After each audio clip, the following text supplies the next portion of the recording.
Hello, and welcome back to the Cooper Villa channel. I'm Scott Cooper, and I'm here with Noah Fisher and Tommy Lazarides to discuss Fulham versus Aston Villa from Saturday.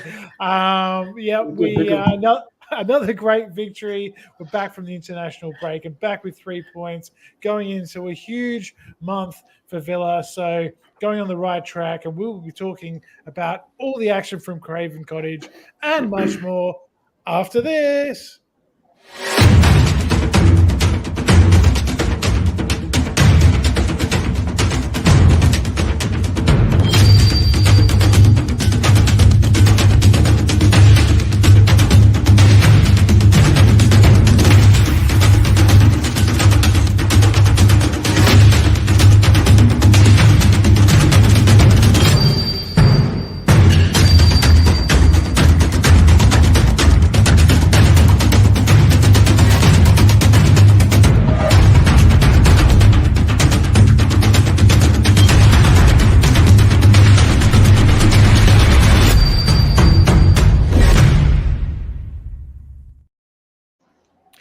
And welcome back to Cooper Villa on live. Sorry, we're a little late. We had a few issues. Noah had a few mic issues, and he still beat Tommy to the to the room. But I didn't know if anyone was. I didn't know if you guys were. I was waiting on the Facebook chat the whole time.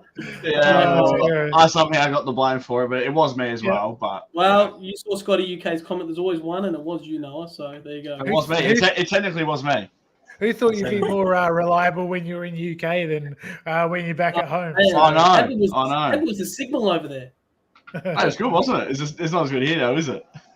I was worried with you coming back that you were the lucky charm and maybe you would have jinxed us now that you've returned. But good to know it wasn't you, so we feel good. Yeah, it wasn't me. I'm back, and we got the win. So.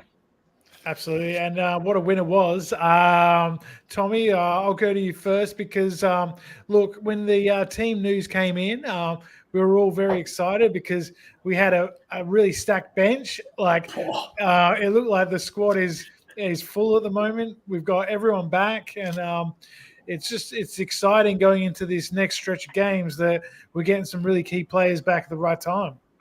Agreed. To be honest, our bench is almost a starting 11 in itself, right? I think a very capable one at that. You've got this mix of experience, kind of youth, and then just raw talent also like Duran, and who's raring to come on. And yeah, honestly, I was buzzing pre-game. I think I was actually messaging Mo and Eunice. He was pinging me and he goes, "Oh man, the bench looks stacked." And I think I pinged him as well. I said, waiting for the Luca Dean, another one. So it's kind of become this running thing. So whenever I see the win, I tag him. I said, "Where's Digne?" And then when he sees Digne, one of us will tag each other. But mate, I was buzzing pre-game. I was confident, and I know we'll touch on the game. I wasn't expecting that type of performance, which was, I think, completely dominant. Do wish we obviously, were a bit more switched on from the get-go. I know Emmy came out, I think there was an interview in the week saying, look, I'm really hanging for a clean sheet. Like, we really work hard for it, and he gets really pissed. I wouldn't be surprised if there's some sort of clean sheet bonus embedded in his and the defense's contract. Absolutely. But yeah, I don't want to touch too much. I want to share all this around us. What a night it was.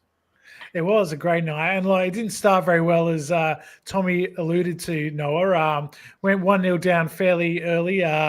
Raul Jimenez scoring from a big long kick down the middle, and some really sort of soft defending from Pau Torres and Diego Carlos. I don't think he should get off the hook either, because I think he should have been round on the cover. But Pau Torres sort of gets pushed off the ball pretty easily, and it's something we've seen happen a few times. Yeah, it was a little bit too easy, Scott, and it's just so annoying. Raul Jimenez always scored against us when he was at Wolves, and always scores against us when he's at Fulham, apparently. And it just didn't sound like a goal was coming from that. Just a simple thing, get it back to Emmy, restart the attack. But Torres was too weak. But as you said, Carlos should have been over the cover. But I think he thought that Torres would be okay. It didn't look that menacing. And then next thing, he's through and the ball's in the back of the net.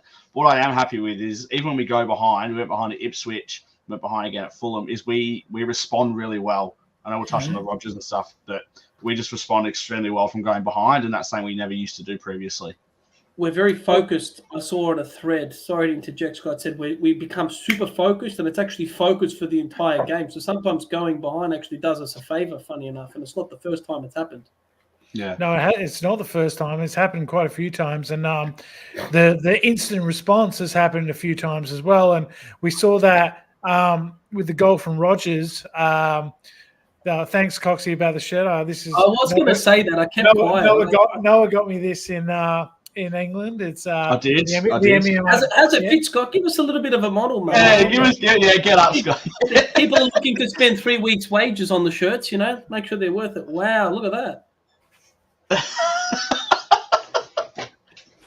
That's one of the worst pirouettes. It was pretty. That was the worst pirouette. I just saw his stomach and that's Well, yeah, it's hard to miss, so it's right there. But no, it fits good, and I'm happy with it. But I hope you are, because it flew a long way. I got home on a Tuesday morning. I got home at like 6:30 in the morning. That was in the post by 9. So you're welcome. What a man! And I got a few little extras for the family too, so that was good. Do you mind if I get my Watkins shirt that I ordered 3 months ago, Noah, and it's still in your fucking bedroom? I'm going to wear this. This thing used to fit me 2 years ago. I'm struggling now, mate. I'm struggling again. I'll get it to you. I appreciate it. Sorry, Scott. Yeah, no, I was just saying, Noah. So, we got the equaliser from Rogers, and it was another good bit of play from him and another great game from him, I thought. I think his ability to just drive at the defence and create and score goals now, it's such a X factor for us, and he's almost one of the first names on the team sheet. He's just in such good form. It's scary because the last player I remember that had this ability, we sold for £100 million, named Jack Grealish. We've replaced Jack Grealish, in my opinion. This guy has the ability to run at defenders, gain pace with the ball. I actually think he's more threatening than Jack Grealish was in front of goal. The goal's now starting to come for Rogers. You create your own luck, you shoot, you score, and if it's deflected, it flies in, whatever. And he's never scared to take it on. He's never scared, and that's what I love. Grealish was good out wide. Rogers can just get it halfway and go through 5 plays, which you've seen. I mean, he destroyed Arsenal in that little patch, right? Like within 3 metres, he had 4 players burnt. Unreal. Rogers also a Birmingham lad, which I didn't know. Yeah, he's from West Brom, I think. And then so there you go. City Academy. I mean, there's a lot of overlap here. There he is, Owen. Yeah. Welcome. OT. And he was there on the day as well. Saw him actually on the coverage here. Him and the boys. We haven't touched on it, Scott, but I did see it earlier. I was reviewing last week's pod to make sure that I'm not banned off YouTube with all my racial and sexual slurs. I promise I'll keep them to a minimum. But we have eclipsed 800 subs, which is great. I know. We so have. Thank you for your support. Thank you. All the new fans as well. And obviously all those that have been there throughout day one. I mean, we can run off the sheet. We've got the Coxies, basically the whole fucking Cooper contingency, Scotty UK. These guys have been here from day one. That's basically our fan base. It is. It's just it's the old school, and it'd be nice to get that over the 1,000. So please that's the goal. End of the year, 1,000. Yeah, like and subscribe if you haven't. But for all you hardcores that are in there every week, we love you, and we just let us know. Because I saw an interesting thread on one of the social medias where they were saying who is our most underrated player, and I would like to know in the comments, who do you think? Because I think there's quite a few contenders. There's a lot of players for us that just week in, week out turn up, do the business, and maybe go under the radar a little bit, This man on screen right now for me, he was not expected to be playing. Luca Digne. He was not expected to be playing. We got Ian Matson, and he keeps the shirt, and he's doing it just. His defense is that elite this year, Digne. That I know he always had a good peg, and I know he used to get burnt in the past, but he's really worked on his defense this season. I wonder if that's defensive coaching or Emery's tactics. Just he's been elite. It was a liability as well. That's the thing. He used to be a shocking defender, and that's what worried us about him. But for me, Luca Digne is the most underrated player. He just does his job week in, week out. I will remind you before the season, Noah, I sort of put forward to you that maybe Luca Digne would keep his spot, and you were like, absolutely not. Madsen, we bought him for $32 million. He was in the Champions League final. I did. There is it might have been me. It might have been me. Nah, it was definitely me. I said he was off the Saudi. It was definitely me because, again, you sign someone of that caliber. Digne was on the fringe when Moreno was fit. It was like Moreno should be playing.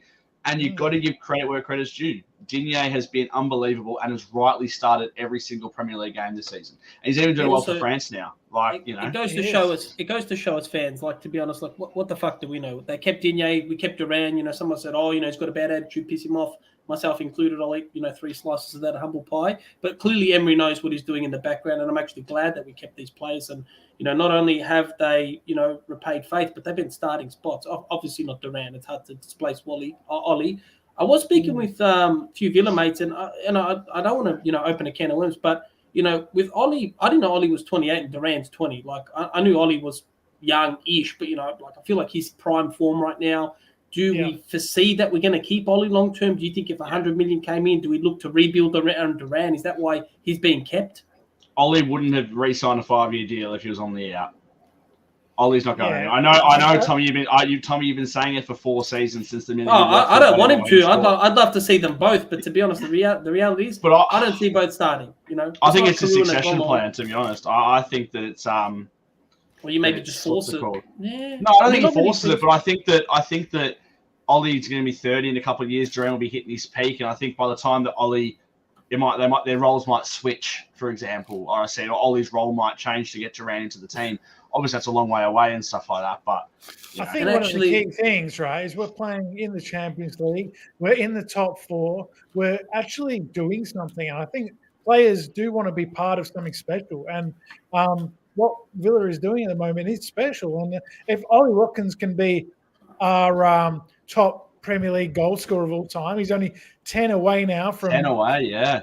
Gabby Wow. So, and I think that would be great because we all love Gabby, but look, he got 74 goals in over 300 games. Ollie's done it in about half that time, and mate.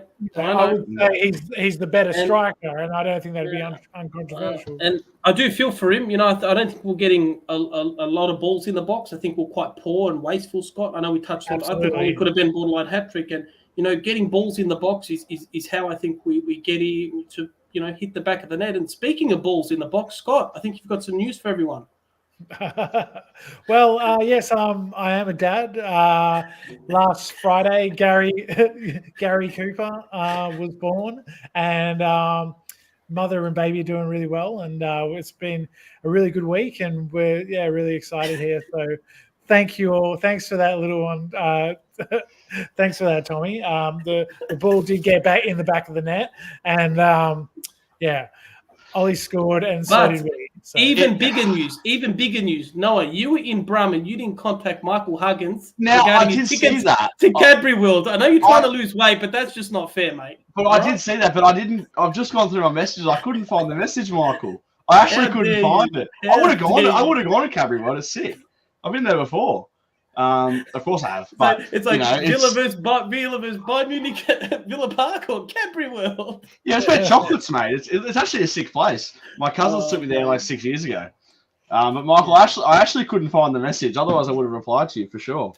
But I do apologise. Do you want to populate Dickie's comment as well? I think that's actually a really good one regarding, we're talking about squad depth now, and it's crazy the options we have with like potentially Ming starting, it could be cup or Champions League games, even league games, maybe against some of the lower opposition, bring him in to get, we got 7 games in 21 days, I think. So I wouldn't be surprised if he starts against Bologna maybe in midweek. Tomorrow night, in fact. It's a bit of a quick turnaround. So, we'll have to wait and see. But, going back to the first half, look, we were playing some really good stuff. It goes 1-1, and then the penalty happens. Handball by Matty Cash.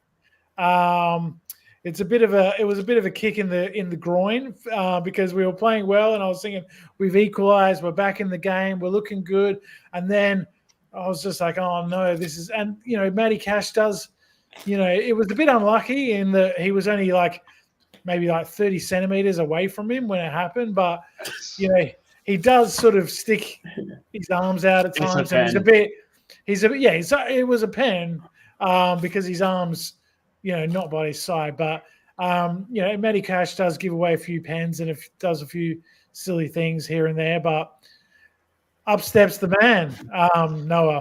I will say, though, it is a shocking penalty. Absolutely. Am I the only one that thinks it was a shocking penalty? Terrible. But I think it was such a shit penalty. But what I love about Martinez, right, is I think Pereira waits for keepers to move, where Martinez doesn't move till last second. He is a very late a late mover, and it works to his advantage. And I think that's what makes him so dominating. And again, like he's got to save it. You guys the other way. It's a good peg, rolls in the bottom corner. I think players are genuinely scared when they come up against him. He uses that confidence. He's cocky, and he's the last keeper I'd want to be taking a pen against. The goal shrinks a little bit when you got a guy like him in there, you know. So Scotty UK's comment: Cash has given 7 pens away. I think I can almost think about all of them. Costa wasn't even in the 11. Costa wasn't even on the bench. What's going on? Costa was on the bench. Yes, he was. Costa Nedeljkovic. Oh no, sorry. Yeah, well, our bench. What's going on there? Our bench is. Did you see the bench? Yeah, I was like, okay, but like strong. Cash, like, is this not calling maybe for Nedeljkovic to start it right back? I mean, like, I feel like he's just getting pissed on right now. Look, I think Cash has had a decent game apart from that moment, but I would like to see him play more games because he's good and he kept Williams at bay for Spain. Like, he's pretty decent right back, Nedeljkovic. Scotty, you got to answer this question, mate. Okay. Look, obviously, I was more happy with that. And I Gary feel like arriving. I feel just his name. I feel like this is Scott's penis talking to him. Dickie. Could be my penis's account. Jesus Christ. No. Obviously, it was better to see the family grow, but the Bayern win would be good. Maybe if we win the Champions League, who knows? That might be better. If we win the Champions League, we'll go to Cadbury World to make Michael happy. I'll go. I would have gone. Honestly, I would have gone. Like, I'm glad I didn't see his message. Anyway, we digress because we're such a great pod and we do everything but talk football. So going on into the first, yes. And like you said earlier, there was a few times like Digne got in behind, didn't square the ball to Ollie, try to cut it back. There was one where he did cut it back really well to Rogers, who missed absolute open goal, it seemed. He was, 10 yards out right in front, and you expect him to put that in 99 times out of 100, but not this time. And, you're starting to think, we're playing so well, it's only 1-1. They just need one goal, one bit of crazy play or a mistake or a refereeing decision. So, I was a little bit sort of nervous, but I was still confident that if we played like that again in the second half, we should be all right. And I think we did, and we looked really assured in that second half. Ollie Watkins, Noah, that header was absolutely insane. Maybe he scored some good headers for us. Like I think he's underrated with his heading ability. I remember one against Bournemouth that tied the game up. There was an absolute cracker. Yeah. It's a centre forwards finish. But when Ollie is on, he's on. Earlier on the season, that would have gone over the bar, probably out the stadium. But he's finally scoring goals, and I'm telling you, he's going to get around 20 goals again this year. He always does it. Well, I pre-booked the shirts now, so he didn't get it last year, and I booked them anyway. But it's one of those things where I don't remember a striker like him for Aston Villa that can just put the team on his back. Yeah, he might not score for 3 games. He could score for 5 in a row. Yeah. It's a weird thing, isn't it? He doesn't really need to do much in the game either. Like, if we get a chance, because he did have a chance in the first half we didn't talk about. It was a good save. Leno made a good save, but, maybe a bit more of a dink instead of a... He did does it against Arsenal, but doesn't do it against fucking Fulham. He spoke about that actually in his post-game interview on Optus Sport we have here, and he said he shouldn't have gone for the dink. He should have just gone for the finish. Yeah, he should have slotted it. But he knew... But again, he made it right. It doesn't matter at the end of the day. He still scored a goal. But Ollie's one that he has the attitude where if he scored a hat-trick but missed 3, he's got it. You know what I mean? Like, this was an interesting comment and something I wanted to talk about. Bailey? Leon Bailey. He was off. He had a shocker, I thought. Nothing was really happening for him. He kept being slow with the ball. He kept getting caught on the ball.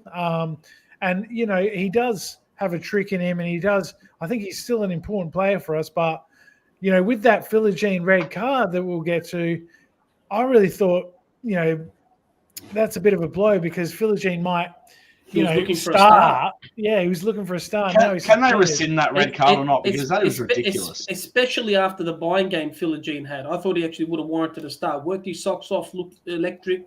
And I still think he's yet to have his breakout game. I think he's gonna.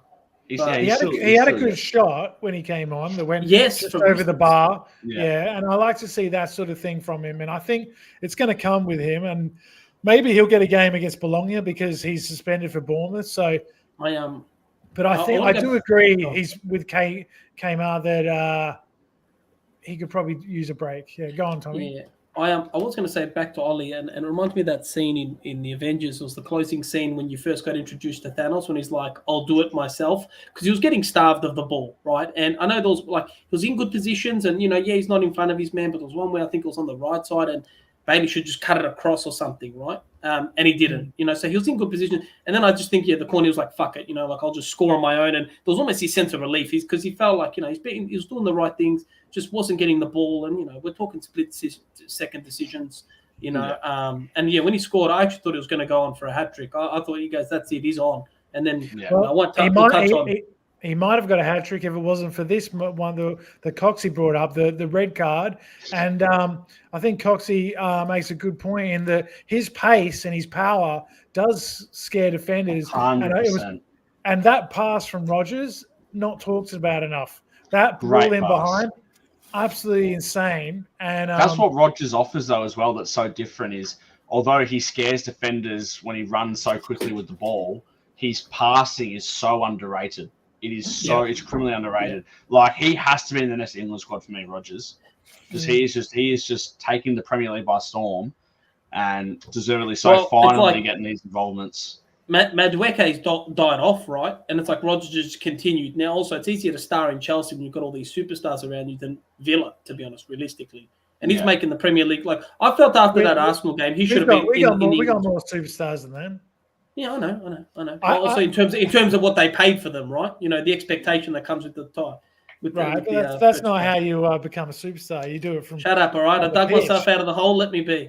Anyway. So I just think after the Arsenal game, like, he was putting on, we're talking world-class defenders on their ass. He should have been straight in the squad for me, because that's what England lack. And also, I do feel for Palmer when he didn't get a big rung in the Euros. Like, you got to go based on form, not fucking plays that you think are going to do well. Well, they've got the German now, Thomas Tuchel, so maybe he'll give him a chance. Yes. But look. The second half, like, we were creating a lot of chances, Noah. We were putting pressure on. We were defending well. Tillemans. And I thought Nana had a great game. I didn't hear much talk about it. But I just saw in the first half, especially when maybe, Fulham were a bit more dangerous, right? The tackles, he kept getting his toe in. And him and Tillemans have this kind of telepathy thing going on where they always know where each other are. They seem to complement each other so well. I mean, I guess they play together for their country as well. They know each other well, but they really complement each other. And my question is, like, with Kamara coming back, like, what are we going to do in that midfield three? What is our best midfield three? Does anyone know? It's a good problem to have. It's a good Kamara, what about McGinn, our captain, coming back? This is a problem all of a sudden. You can't. You either go both of them or none of them. Like, you can't. It's a good problem. It's a great problem to have. It's a fantastic issue to have, and I think we're finally starting to see fully why we spent 50 million on Onana. Everton fans are saying how crap he is. I'm still waiting to see that Onana come, because the one we've got is a Rolls Royce, box to box, can do it at both ends of the park. I mean, he scored with 3 minutes of his Aston Villa debut from a corner. Crazy. We've never had someone that could, like, dominate the air like that as well. I know Ollie's a good header of the ball, but he's a fan favourite. Saying for ages, and I remember Troy, bless his soul, would always say the same thing. We haven't had a general CDM 6 foot huge, and we do now. We do. And he stands out like a sore thumb on the pitch. You can see him. You can see wherever he is. He's a tower. And Tillemans isn't really much of a tackler. Ramsey, who played in there, isn't really a tackler. So, to have someone like him in the middle of them too, just cleaning up balls, seeing danger, getting his foot in where it's required. I think he's a really nice mix now in there. And, I think he's getting better with each game. And I think, we're getting a really nice mix in there.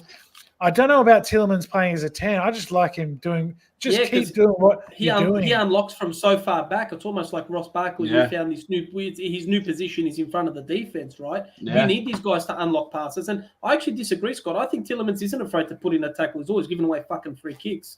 He's putting them in. They're just not good. Yeah, I would say he does try to do it, but it's not his greatest asset. He's got a lot of other great assets. I mean, he is good. And then Kamara, who does put in a tackle, does see danger. Well, you can slip him in, and then Kamara's coming straight in, Scott. He's coming straight in when he's fit. People could say, well, I think so. He's not going to be easy. He's just a straight on the sheet, just an X factor. And I think we forget how much he unlocks for our team, right? Like Onana's good, but Kamara's done it consistently, and he was the reason why we started to fall a bit off, and luckily we found our way again with a bit of luck. But we didn't look the same without him last year. Oh, yeah, I saw an interview with Matty Cash, and he was basically saying that Kamara is like one of the best players he's ever played with. And well, we're swapping Onana for Barkley, right? Like I think now it'll just be logical that it's maybe it'll be Kamara and Barkley that come on together as a combo. What can they do together? Who knows, right? It's exciting. Yeah, and I know the big discussion point at the start of the year was who replaces Luiz. It's just proved that yes, we probably can't replace what Luiz does in terms of goals and assists, but our midfield feels so much more complete now. Am I wrong? Like it feels so much more complete. Well, I think like Rodgers is sort of playing a kind of number 10 role, and he's driving from midfield. I mean, I know on the team sheet he lines up as a forward, but he doesn't really play as a forward. He's not. He is and he isn't a forward. If you get me. Yeah, I agree. Yeah, we have we have Bailey on the one side, right, with Watkins, and then we leave the left open for Digne. Digne is the one that gets down the left mostly, right? Ramsey tucks in, and Digne has that whole area to run through, and it just works so well. And Unai is just, he's got a mastermind. Buzzing. Did you see the players were back in at Bodymore Heath on Sunday, the day after the game? Like, how crazy is that? They were already back hitting the track, like less than 24 hours after the play. Yeah, but you just got to keep that happens going. Quite a bit. Well, I'm saying, how good is that though? Like, how good is that? But they're on the grass. They weren't even doing like in the pool and whatnot. They're on the grass. Right. Yeah, man. I know Bologna's coming up, but far out. I think Emery has big expectations though, and so do the fans. Oh no, I agree. I was talking to Coxie earlier this morning about the Carabao Cup. Like how good of an opportunity is that for Mings? And we've got Palace as well, like an out of form Barkley, Palace. Duran, Matson. Yeah. These players fit into any other Premier League team. If Mings gets a start, mate, place are going to erupt. Oh yeah, it erupted when he walked past the away end the other day. Like it's the vibes around this place right now of something I've never experienced before. Crazy to be a Villa fan, like all my non-Villa fans, which all these fuckwits. Just they're all like tagging me and they're like, mate, what a time to be alive, because they've seen the shit show that I was, I know people that have got me. It's been shit, like more than good the last 15, 16 years that I followed Villa, right? And they're like, no one deserves it more than you guys, right? And we are a massive club. People forget our history, they forget our fan base. We used to host fucking England games at one point at Villa Park. Like, you forget how big we are. Yeah, I agree. Absolutely. And I saw one of the TalkSport guys, Adrian Durham, rated Villa Park as the number one ground in the country. So wow, So it's got a lot of history, and we're just trending in the right direction at the moment. And this Bournemouth game coming up is a huge one, because after that we've got Spurs away, Liverpool away in the league. And we've got a Juventus, Bologna, and the League Cup in there as well. So a lot of big games. Our squad depth will be tested. Jeff said here. I will say, I have. What we're going to do. No, Scott. Yep. Sorry, Scott. No, I'm just saying what Jeff's saying here. We're going to have to rotate, and the guys coming in are going to have to be right up for it and keep this level. Yeah, but at the United game, we had our midfield depth was gone. It proves how quickly it can go. We had no Ramsey, no McGinn, no Onana. We had no Kamara. Like, we had no one really on the bench that could do much. We still pulled the draw, and actually with a dominant side. But again, 2 weeks later, it's probably the strongest bench in the league, just about. Like, some of the players we can pull off that bench is ridiculous. It's funny what Coxie just said. I've got to call my mate Joe afterwards. He's a big Palace fan, and obviously, I predicted them for top 8. I thought they finished strong. They were our bogey team. They plummeted us pummeled us last game of the season. We played like an 80% strength team. Like it wasn't a 5-0 whooping. I'll tell you that. Like I thought we might lose 1, but not 5. Anyway, and so he goes, like if Palace get relegated to the Championship, I don't know if I'm still going to support them. Like it's all these extra games, and I go, Joe, I can tell you the Championship's not easy to get out of. If you get relegated, it's going to take a good. For Villa, it took what 5-6 years. It took 3 a long years, time. 3 seasons, 3 seasons. There you go. And we were lucky, man. That when you look at Leeds goal they gave back to Wolves, us, the Bamford fucking goal that they gave back to us, they didn't have to. That would have been done. It's about anyway. He's said, look, if they get relegated, I'll happily jump over to Villa. I said, no, you stay with Palace. It's tough times, but I think you will be all right. I did have a look at their fixtures, Joe. They've got a bad run though. And I said, mate, I'm really hoping we can beat you in the Carabao in about 3 weeks as well in the league.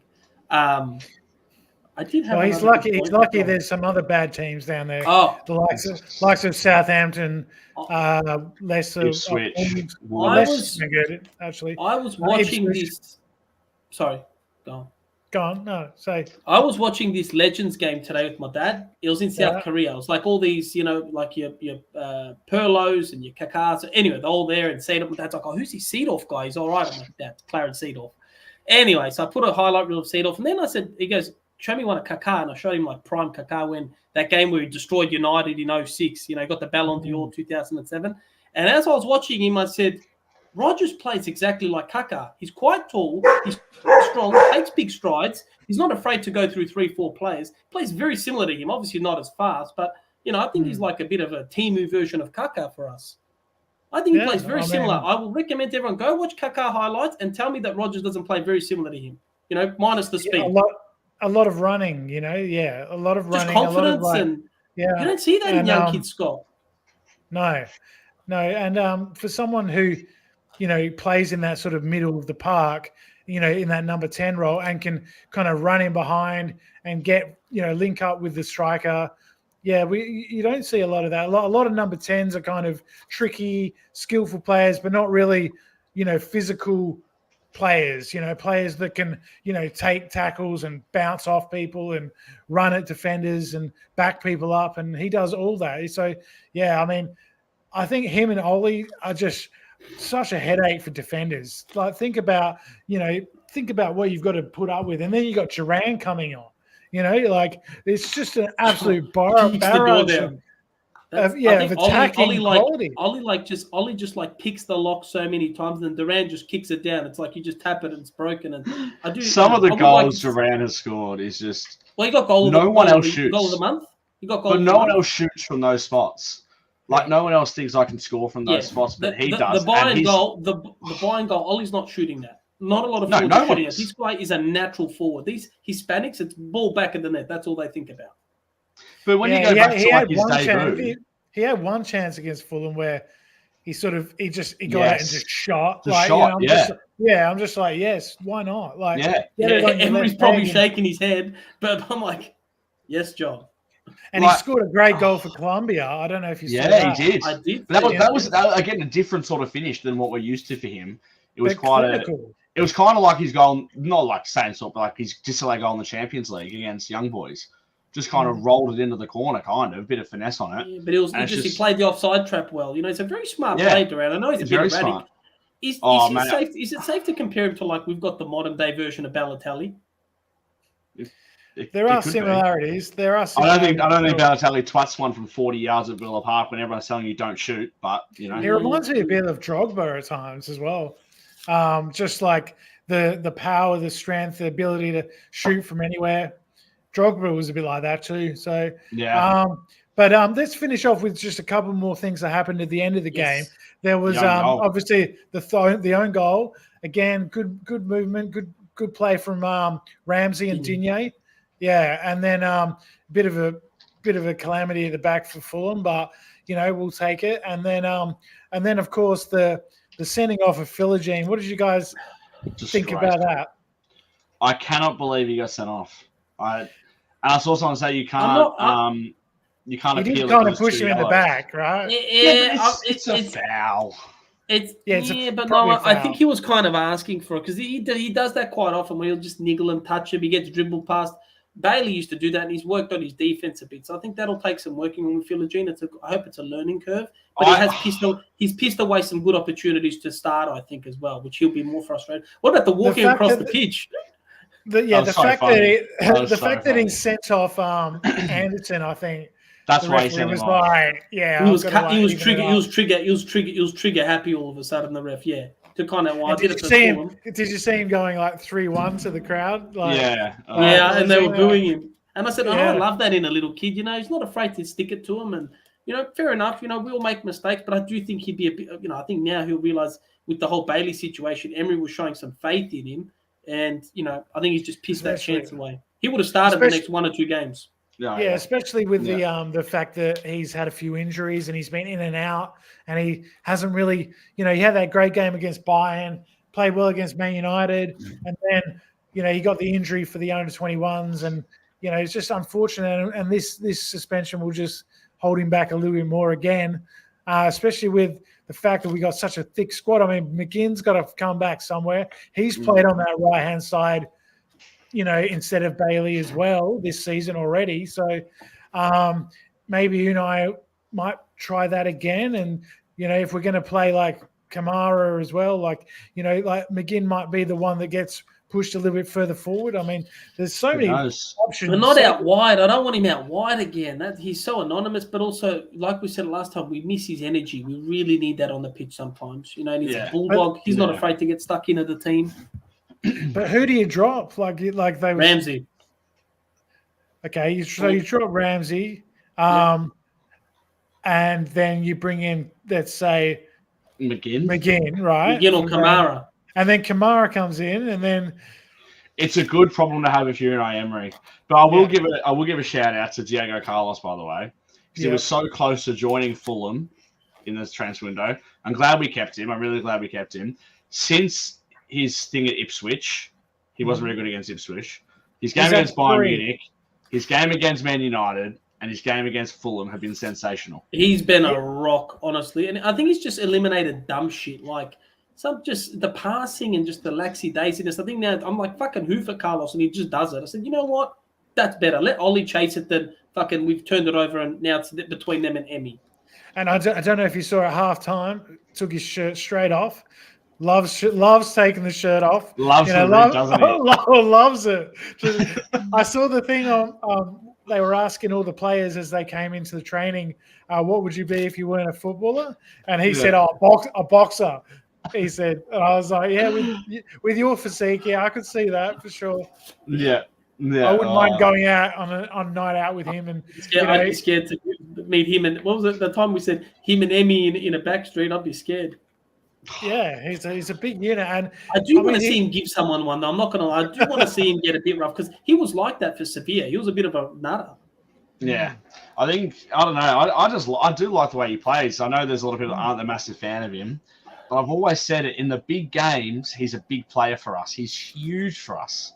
And I think he's against a big centre forward, he uses his body and his strength so well. Like there's a few times against Jimenez where he just stood his ground and shepherded the ball out, or just cut out a pass. And he's his job is to solely nullify a centre forward. He is so good at it. I mean, he got a man of the match against Man City when Haaland touched the ball twice. He got a man of the match against Arsenal twice. Probably man of the match against Bayern Munich and a lot of people. So he cost Arsenal the league twice, basically. He cost Arsenal the league. But he did, though. He did.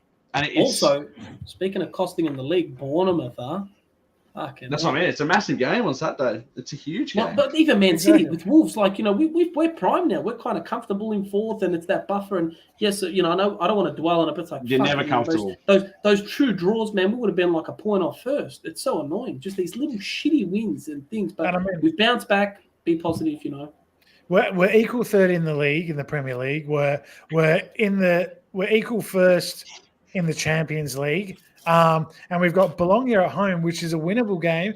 I watched a bit of their game against Genoa just to do a few notes. And they've got a few dangerous players. They've got Dominguez. Dominguez is a nice, tricky winger on the left. He'll be a bit of an issue. But they drew 2-2 in that game, and after being 2-0 up, so it was a bit of a collapse from them. And they're certainly not as good as they were last year when they had Thiago Motta. He's gone to Juventus now. Juventus. So that's a winnable game, and if we can win that, it's starting to look like we could finish in that top 8 and go directly. With Bologna, you're doing your homework on them, Scott. I think whoever's there, analysts will be shitting bricks with us coming there, right? Like, and we're pretty good away from home, I think, so far, right? Like, that's a Villa Park. Even young boys, man, we just erupted there. And I think they got some talent. Young boys, the scoreline could have been a lot closer than we think, right? But we've got some, but then just even from Emmy, we've got fucking Carlos, Digne, Cash. I think he's always the weak link, but I'll let him off. And Anana, fucking want to put Kamara there. Tielemans can unlock anything. Watkins or Duran, they're both threats. It's genuinely scary. It is. Absolutely. It really is. Thanks, Luca. Thanks, Richard. Look at our fans. Look at our great fans. They know everything. It's unreal. It's unreal. We are appreciative for all the support. This is great. I think this is a good point from Luca, saying that Carlos has now kind of like got his match fitness up. In that Ipswich game, he did look a bit sort of flat-footed, a bit sort of like turning like a bus. But now that he's had a few games, he seems a bit better, and that's he's just a rock. He's just literally a rock, like just an absolute beast. And I think we lack that. Him and Onana, and it's like we've got some real like toughness in the side all of a sudden. It's good. It's what we've missed. It's what we really have missed. And I'm so excited for Bologna. I'm so excited for Bournemouth. Every game I'm just excited for. And that's why I want McGinn in the side. Like, these are just 3 tough units. I mean, Emmy to a degree, but Carlos, Onana and McGinn, it's not they almost look for it, but they're not afraid to throw a tackle in, make it, do something stupid, bit of X factor. Sometimes. So what do you think the lineup will be against Bologna? Let's look forward to that game, and we can maybe do our predictions while we're talking about it. I just want to say I got the prediction 3-1 right with the Fulham. I did see that. You've been waiting to say it all along. We didn't do them in the last video, but I did it in the text chat that we've got going, and I did say 3-1. So I think I said 1-0. When it went 1-1, I said, fuck it. There goes my prediction. As long as we get the win. When it went 1-0, your prediction went out the window, mate. Yeah. I know. But who starts for Bologna? I don't think there's going to be many changes. Maybe Maatsen for Digne, but I wouldn't be surprised if Digne starts. I wouldn't put it past him. Konsa probably comes in, but for maybe at right back. I reckon Konsa at right back. I think John McGinn, because he missed the Bayern game. Yeah. And he's the captain. I think he's probably desperate to play this game. Oh, he would be. And does Duran start? No. Because what we do with Ollie and Duran actually kind of work. Gives Ollie a bit of a breather, and Ollie's fit as a fiddle, right? Like, I think Ollie gets about 50, 60, and then Duran might get maybe even second half. We'll see. And I'd like to see Ollie in that Duran role just to try it out. Like, just bring him on with half an hour to go. I mean, can you imagine?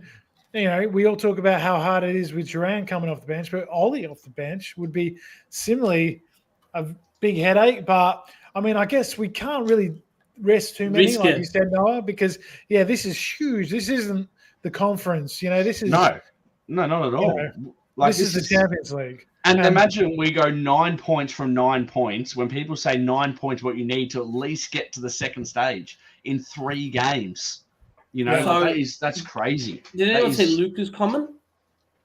That's pretty interesting. I think that'll probably shut down a lot of tactics, but I back Emery in. Also, I mean, do we just give a little round of applause to Unai? He just keeps delivering, and come cups, I'm more relaxed ever than with the. He's the man you want, isn't he? I wouldn't swap him for anyone, even Guardiola. No. I wouldn't. Yeah, Guardiola hasn't proven it, Scott. Guardiola hasn't proven it with a club like Villa, right? Exactly. I do agree with you, Scotty. Like, Emery just understands it. He just knows. He's the man you want for Europe. He's the man you want for cups. He's been a bit less active on his Instagram. I know that much for the last. He's doing too much research. Got too many games to plan for. But on solitaire.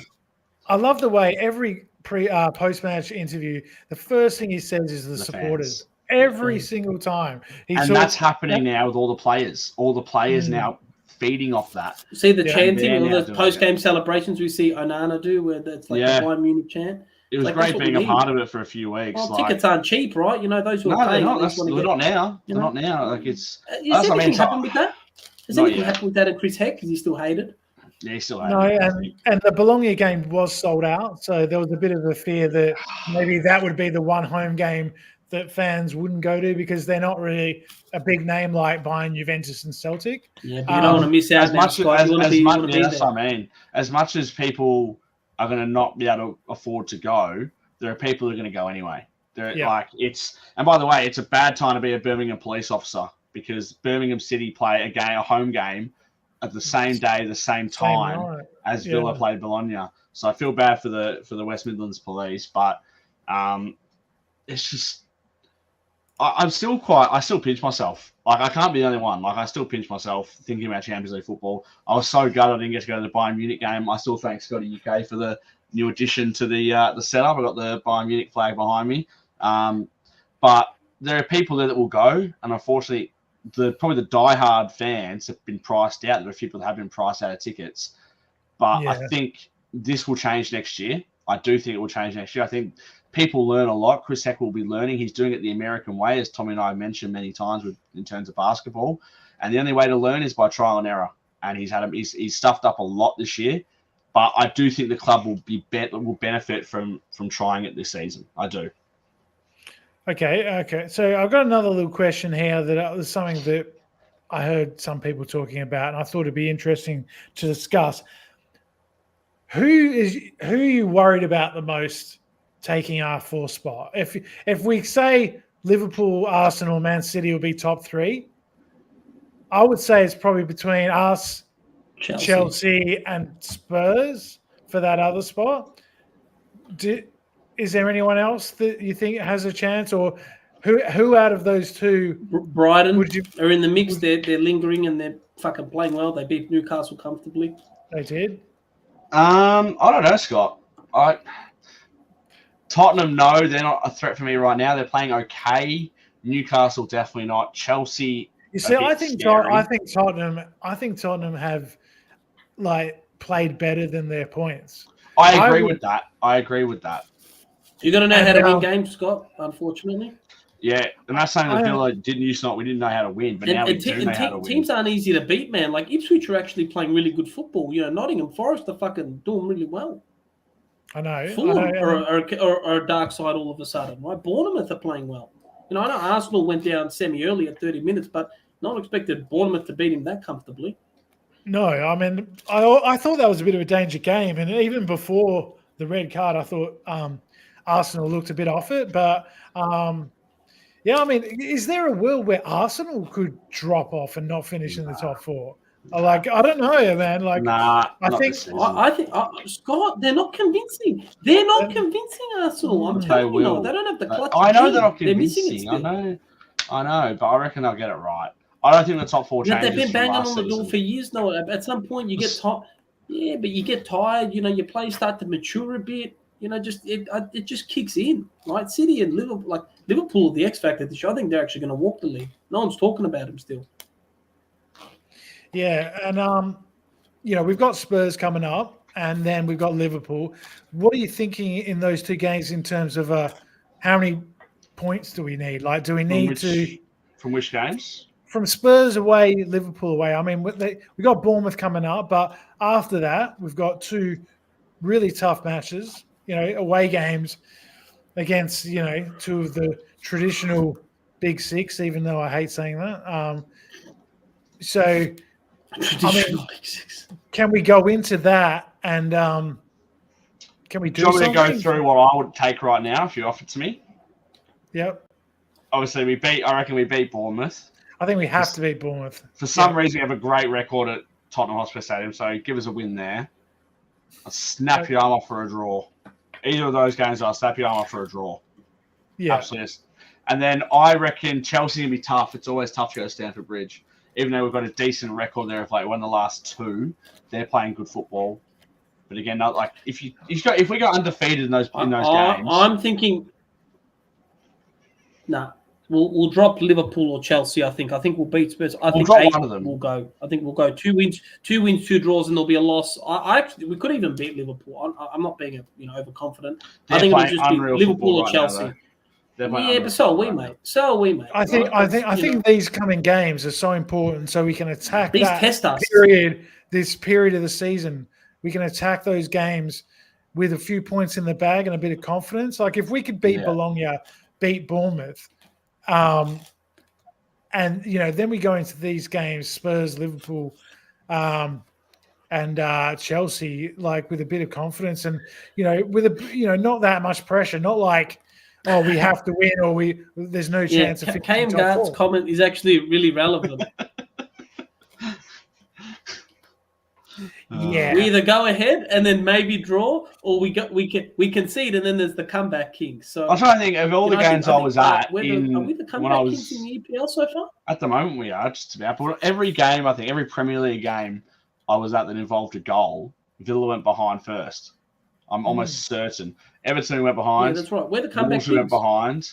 Ipswich went behind, and obviously United was a 0-0. So West Ham we didn't. No, Leicester we didn't. We went 1-0 up. Yeah, Leicester we didn't. Yeah, but we're conceding a few goals. I think that's also the issue. That needs a bit of work and a bit of concentration. We haven't conceded a goal in the Champions League so far. So if we can take that kind of attitude into the Premier League, that would be fantastic. Hopefully we don't concede again tomorrow night against Bologna. But look, should we get into predictions? Because we've been going nearly an hour. The time flies when we've had a great result. We'll get predictions and people get their questions in as well. Get some questions in while we do predictions. Why not? Answer a couple of questions or anything. So let's do Bologna and Bournemouth. So I'll go first. I'm going to say Bologna. I'm going to say 3-0. Okay, I like that. And what are you going to do for Bournemouth? For Bournemouth, I think that'll be tougher. And I'll say 2-1 Villa. So we can keep clean sheets in the Champions League, can't keep in the Premier League. I'll save Tommy for last. He'll probably say like 25-2 or something. But I'm going to go Bologna will win 2-0. And I think for Bournemouth we will win 3-0. I just think we'll blow them out. I would love that. Yeah. And on to the best predictor in the world, Tommy Lazarides. 6-1. Yep. I need to start getting a few right, mate, because mine are... I haven't jotted them down since I've been away, so I have to catch up.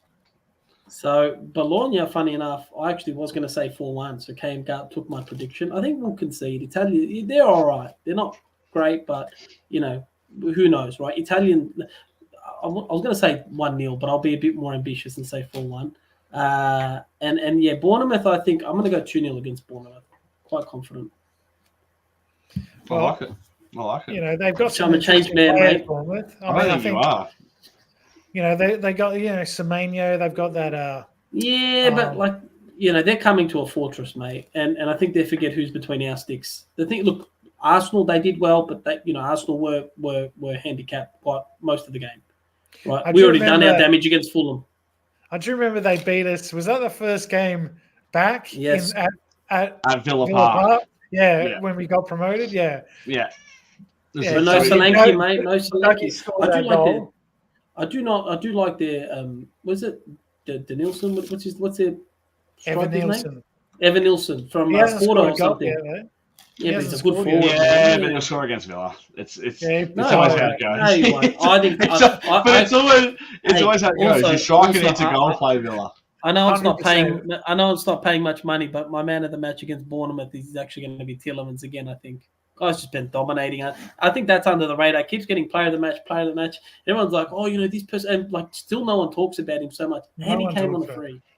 And I actually saw a podcast where they were saying, do we have a four-way title race, right? And I'm like, are they going to talk about us? And they said Arsenal, Chelsea, Liverpool, City. And I was like, Are you serious? Like, we're ahead of Chelsea. We're on the same points as Arsenal. And we dropped we've dropped 4 points in those draws. Like, we shouldn't have conceded shitty goals. We're up there, Scott. I know. That's what annoys me. But and also, the Arsenal game, if Ollie had his shooting boots on, we probably would have been 2-0 up. And then, so what are the other fixtures on the weekend? But another question I wanted is: do you think that's our best performance of the season in the Premier League? Yes, it was dominant, Scott. Start to finish. I know we conceded the goal and whatnot, but from start to finish, I think it was pretty good. I think going forward, we just look so silky, so dangerous. Sorry, go on, Scott. Go on. So we got Bournemouth at home. Correct. City have Southampton at home. I think they should just scrape through on that one. Well, you never know. You know, Archer's been scoring. He's been scoring, actually, Cammy. Yeah, Southampton against fucking Leicester, man. They threw it away, the idiots, man. Yeah. And Chelsea got Liverpool, which I think is interesting. Tottenham has Palace at Palace. I think they played each other. Chelsea has played Liverpool.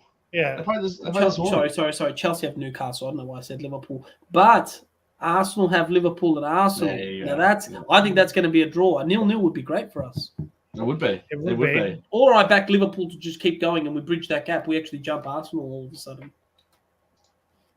That's what I mean. Like, Arsenal, and they got no Saliba. They got no Saliba either.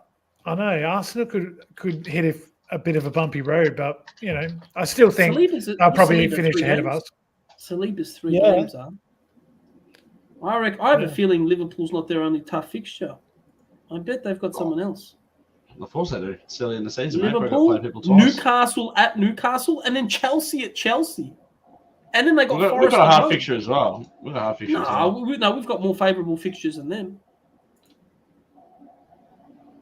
It's something like it's so true. Like what Scotty has to say here. Until we start winning stuff, we will never be in the same conversation. And like I saw someone say, we should play the kids against in the Carabao Cup. I don't agree. I want to win it. Why can't we win it? What round? And we've got enough good players. That's what I mean. We've got enough good players that haven't played that much. We've got to win it. We've got to win. Are there any big teams that are out? Are any big teams knocked out? Were Man City on the brink or something? One of them were like on the verge of getting knocked out by like a championship side. No, I think most of the League Cup teams got through. I think we'll beat Palace. I love you, Joe, but I'm sorry, mate. I think we're going to do Palace. And like they have to shit up.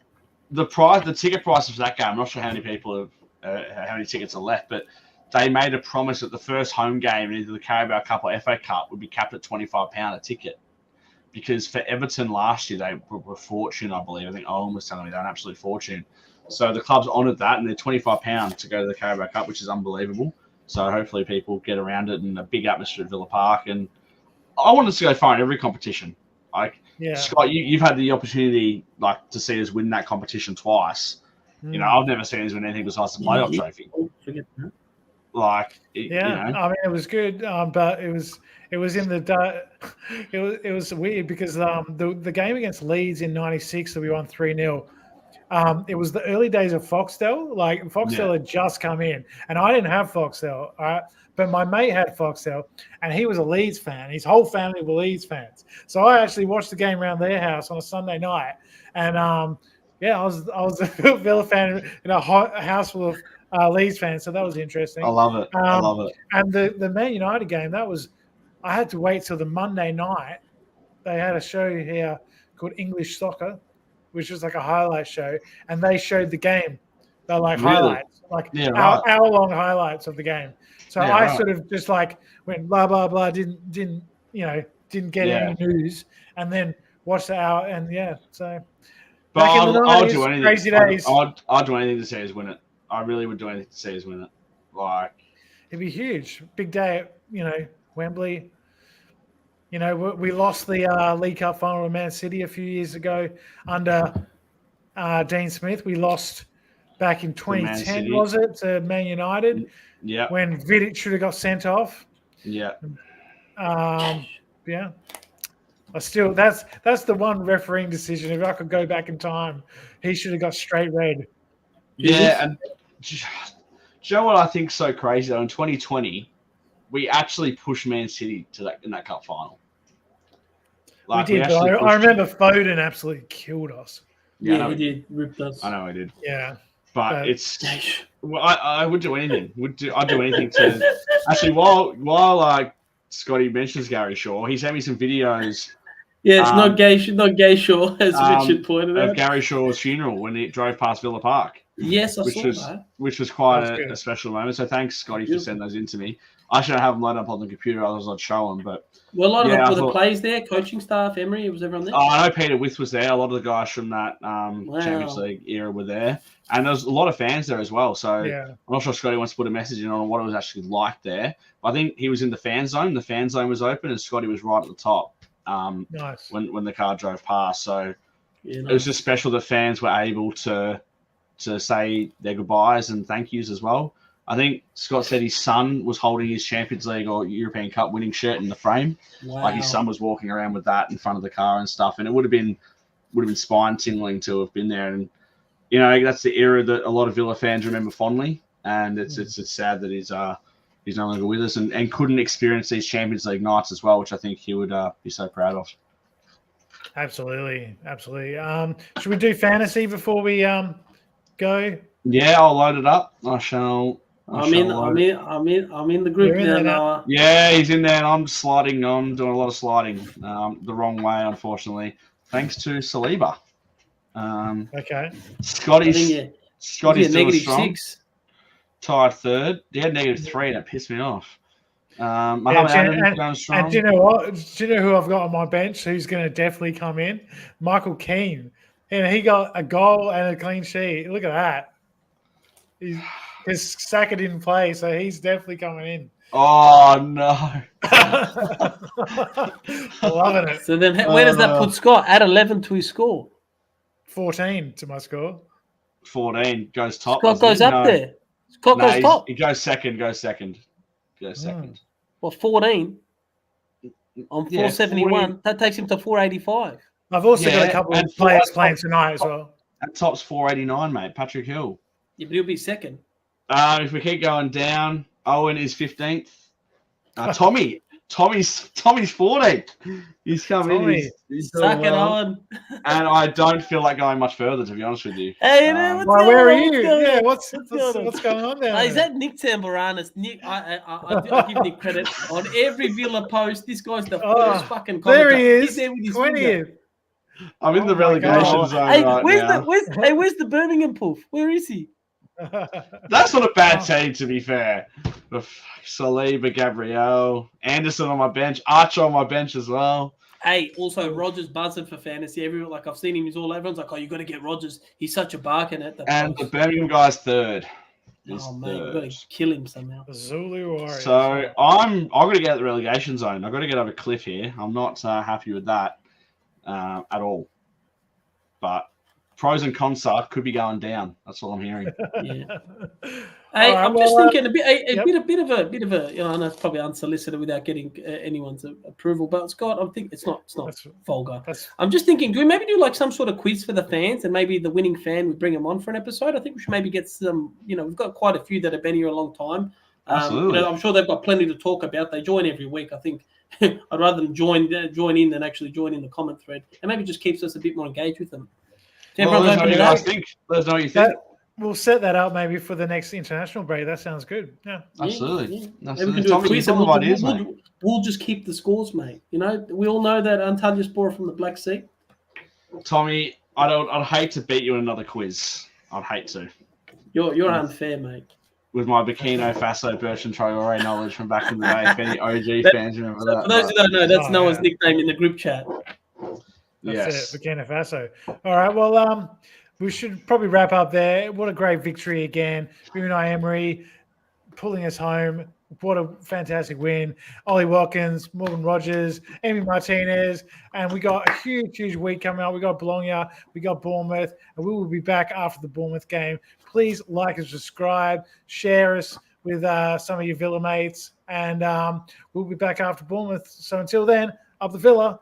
Up the Villa. Woo!